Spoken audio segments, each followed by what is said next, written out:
All right, man. We have a couple of DJ Vlad interviews with DJ Envy about Drake, so we gonna run through a couple of them and see what he's saying. The battle with Kendrick, but then he sued.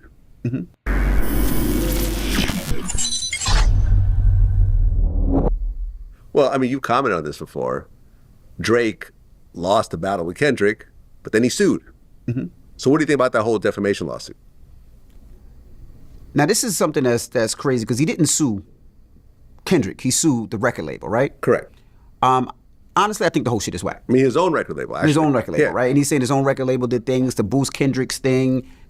But I think the whole shit is whack. You're a rapper, right? And I'm a Drake fan. I'm a Yeah, me Kendrick too. fan too, but I'm a Drake fan, right? I love what Drake's do because I'm a club DJ and I like to play the records in the club, right? And I love when I can play a slow record, a fast record, an Afro beats record. But suing that, I just thought that was a bad move. You didn't have to do it. You're filthy rich. And I think the moves that he's done has made people not like him. You didn't have to sue him, you know? He put out Facts. Not Like Us, he beat you. It is what it is. Bounce back, Facts. keep going. When Jay and Nas did that beef, and I keep hating to go back to that, people felt like Jay lost when Nas dropped Ether. Jay didn't sue him. Jay just came out with a hit, and another hit, and another hit. To the point where people don't even really talk about it no more. Now they're friends, and they both don't even perform their records. I mean, do you think that the public really cares about this lawsuit, though? Because, the album he dropped with Party Next Door, that was a solid album. Had some big songs on it. It did. When he drops, was this Iceman? Yep. Pretty sure it's going to go to #1 and have a bunch of big Not the songs same, on it. though. What do you mean? I don't think it's the same the way people look at Drake. Nah. Like, I think People or the industry? both. Yeah? I think it's a bad taste in people's mouths when you. Big facts. DJ Envy is definitely Drake is not seen. I mean, everybody always had a feeling about Drake, but what he has done himself, the energy that he has put out, the continuous lame stuff that he has done, it ain't the same. Drake could have moved on and been successful, just like he said, with Jay-Z and Nas. Did Jay-Z go back and forth? Nah, he just put out good music. And that's what Drake should have did. Drake should have just, all right, I lost this battle. Let me continue to put out good music. Do something like that. It almost makes you feel like you're a sore loser. You know what I mean? Because during the battle, y'all both threw insults at each other. Oh, yeah. Both Right. people went below the belt. Right, both went below the belt. Made up lies about the other person. Correct. It's So a fake now- baby, or the baby's not yours, and so forth. Yeah. So now when you lose, right, when people say you lose, because some people still think Drake won, some people think Kendrick Nobody won. thought Drake won. But when you lose, Nobody thought. I there's a gotta lot of stop you Drake right stands out there Doesn't that think matter. Drake did No not one lose. realistically. Yes, if you Right. have a Twitter account with a picture of Drake in your profile, then Correct. yes, you thought Drake won. But to every other hip hop fan out there, casual or serious, it is what it is. He lost. Yes. So when he lost the battle, does that mean he lost in life? No, you take it out and keep it moving. You're still the biggest artist, hip hop artist. Is he bigger than Kendrick right now? Let's compare the streams. I think so. Compare the streams. I think he is. Let's see. Help. There ain't no way that you can say that. Have you seen Kendrick? How is Drake bigger than Kendrick when Drake can't even sell stadiums? Kendrick is selling out stadiums across the world, Craig. Drake cannot sell out venues. Stadiums. Venues. This tour literally shows you the power and the direction that Kendrick has taken. He on top. Stop the cap.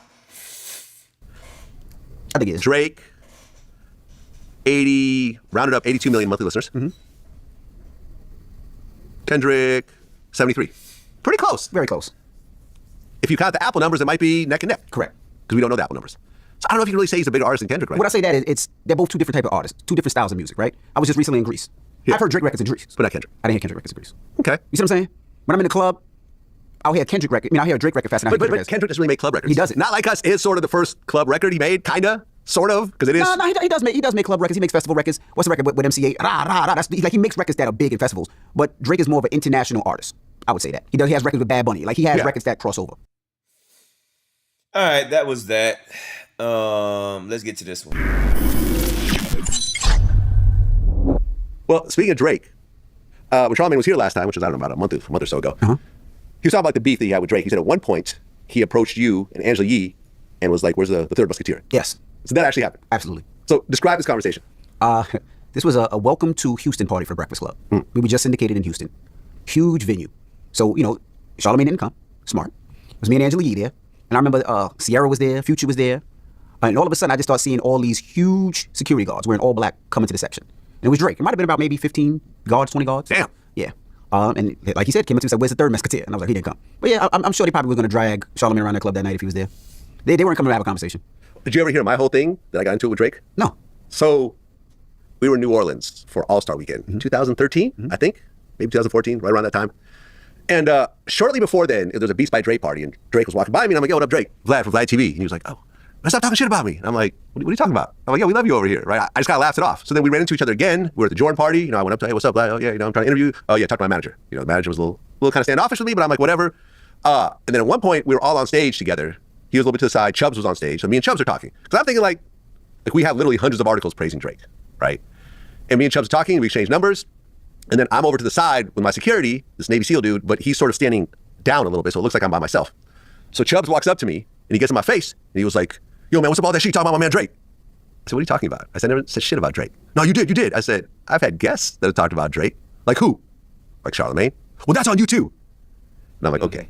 So I kind of motioned to my security. He's like, yeah, bring your people. And he was starting to like kind of, a bunch of the Dream Chaser dudes were around, because Meek was there too, and that's back when they were cool. So they kind of started gathering around. So my security gets up, he kind of gets in Chubb's face, was like, "What's the problem?" And, Chubb starts like talking shit, and I'm like, we got to go. And my security's, "No, I want to go back in front of him." I'm like, "You're crazy. Like, why?" Like, we walked away safely. But it was those types of weird situations where it was like, this could have been a serious assault situation. Because there was a whole bunch of them. There was just two of us. And I think my security had a weapon. So it could have turned into a shooting. It could have turned into whatever over someone talking badly about you, over criticizing you. Like, why do you think Drake is so sensitive? Let's be honest. If we're going to be honest, let's be honest. Yeah. If you have an artist, and that artist is your bread and butter, and your artist is going like this, and if somebody's a thorn in that artist's side, making fun of them, changing the way that artist looks, they want to stop that immediately, right? Most people do whatever they can to stop that because you don't want the effect of somebody hurting. Ja Rule's a perfect example. When Ja Rule came out, everybody loved Ja, right? 50 made Ja Rule look a different way, which made the public and people look at him a different way, which hurt Ja. It hurt Ja. Well, let me interrupt you. What? I don't think it was as much of 50 making everyone look different at Ja. I think 50 got in Ja's head and made him think he should stop doing the music that made Ja Rule popular. No, because Ja Rule still made that type of music. No, but I think he started doing like Clapback, New York, right? Bunch of hard records. Those are both great records. Those were cool records, but they weren't like always on time. But when Ja tried to put out that record, whether it was a record with Bobby Brown or it was a couple of records after it, the public didn't receive it well. G-Unit and 50 Cent changed the look how the public viewed Ja. They did, hands down. And I think the problem with Drake is they try to make sure that the public didn't change on Drake. That's what I think what really happened. And I think they were trying to defend their man. Just like if I have an artist and he's going here and there's a thorn in his side and I see that thorn, I'm going to approach that thorn. Because you don't want that artist, you don't want anything distracting that artist and where that artist is going. Now, with the public and the media, we have the right to say whatever we want to say. But they have the right to say what they want to have to say as well. But if you really think about it, you don't want to change the public's perception of how that artist is being viewed. Because once it changes, it's hard to get back. Yeah, but you know how I could change it? Go do an interview on The Breakfast Club and put that person on your side. At one point, didn't like Drake send him like some champagne? Yeah, like, let's be friends or something? It was up and down kind of relationship. Charlamagne even went to one of his shows. So I don't know where that relationship went, if it went up or down or left or right. But you would understand why Drake's people are going at anybody that's going at him because that's their bread and butter. They need to see Drake go one way. When people start changing that look, they want to stop it. I'm sure that Chubbs got the word from Drake to approach me in one way or another. But it's a reckless move. Yeah. Because you don't know who I was with. That's true. And you don't know how many weapons are in this club. That's true. And when you could think this person's a pushover, but as you know, everyone at certain levels, they didn't get there by being pushovers. Correct. Right? And the people you think are the softest or the easiest targets, those end up being the ones that end up with a bloody mess on your hands. Correct. You see what I'm saying? So, yeah, I mean, I'm hoping that Drake was off that bullshit at this point. I think he should be. I mean, I don't see why he wouldn't. Like, it makes Drake is making so much money. There's no reason why he should let anybody ever bother him and get away. He feels like he's so Universal right now. That's his own label, and they say there's other reasons for it. He's trying to renegotiate. I don't know, but I thought that lawsuit was corny. I said that before. All right, man. So there you go. We got DJ Envy talking about his encounter with Drake and DJ Vlad giving his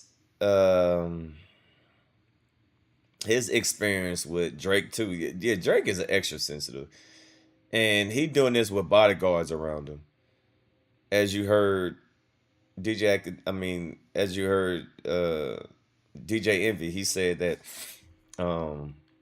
it was like 20 security guards there, right? Drake wouldn't approach someone by himself. So that just shows you how much of a coward he is.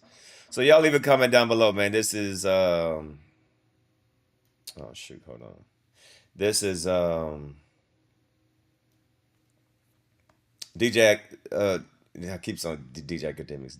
DJ Envy giving his giving his thoughts about Drake confronting him and the UMG lawsuit.